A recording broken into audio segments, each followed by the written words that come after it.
Tommy, just describe to us where you feel you did well tonight. What was it about tonight that perhaps you were most pleased with? I think what the gaffer was saying to us is it's more about getting the result and your fitness and making sure everything's all right off the ball, make sure you're working hard off the ball. I think on the ball as well, I done very well tonight, but I'm just glad we got the win. That's all that matters to me at the moment.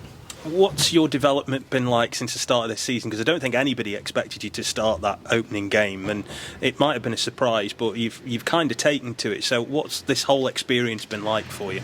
It all come at me so fast, and the first game of the season, I see my name on the board on the Thursday, and I went under, and I was just thinking, no, I can't do this. But everyone's been so supportive of me, gaffers especially, been saying, "Oh, go and enjoy yourself," and little tips and tricks off Dunny and Cross, and I think I'm really settling in. I think it's really helped me to settle in quicker instead of easing myself into it, just get flung into it. That's what I'd rather happen anyway. And do you feel like you've perhaps matured a little bit over these last few weeks? Yeah, definitely. Just if you got, well, I'm a player now, so I've got to act like one. I've got to play like one, and obviously I've got to keep my head when the fans aren't behind me, or when the players aren't behind me. And it's got to just make sure to keep my head.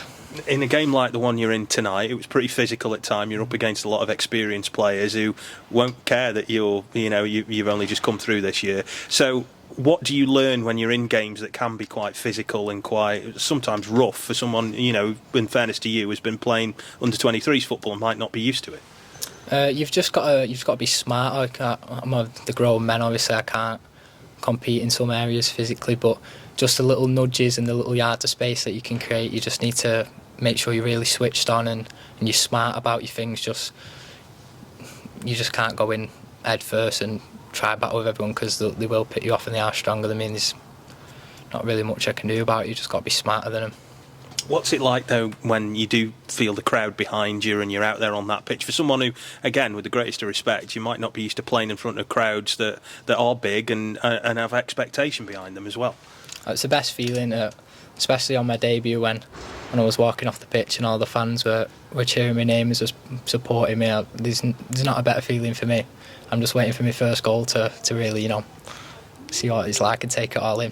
That's got to be the next thing, I suppose, for you at senior level. It's getting that first goal. But the question is, do you have a celebration planned? I've got quite a few planned. Be ready for that. I'm just waiting for when I score on my away day, when the celebration picture gets put out. Absolute cracker it is. On a serious note, though, you've got a lot of development still to do as a footballer. If, for example, say, you needed to go out on loan and just to play football to acclimatise more, is that something you'd be willing to do? I'm just focused on the next session. Whatever Gaffer tells me to do, I'm going to do. If he wants me to go out, I'll go out. But right now, I'm at Port Vale, and the next game's Saturday. Let's make sure we get a result in that. And how big a help has Darryl Clark and the management team been to you? I know you've said about how much they've backed you, but in terms of passing on their expertise and all that, how much have they helped you there? They've all given me the little tips and tricks and what they've used, and they're always on me, making sure my standards don't slip. And I think if I get the Monday to Friday right, the Saturday takes care of itself, especially for me anyway, when I've prepared right all week, everything's so fine-tuned and you know what you're doing, and if it goes wrong then it goes wrong, but it's just about making sure we get the prep right, and that makes me feel a lot better in myself. And just lastly then, just how are you taking to the whole life of the professional footballer now? You're in with the experienced pros, you're in the match day squad. Do you ever have to kind of stop and pinch yourself and think, this is all real? I don't think it's really sunk. It's just I get noticed around in Stoke, and I'm just thinking, a few weeks ago, like before the colour, my life was just so different. It's just changed like that, and it just, because it's everything I've ever wanted. It feels normal now, and I think I deserve it, and I think I just can't wait to kick on and do my stuff.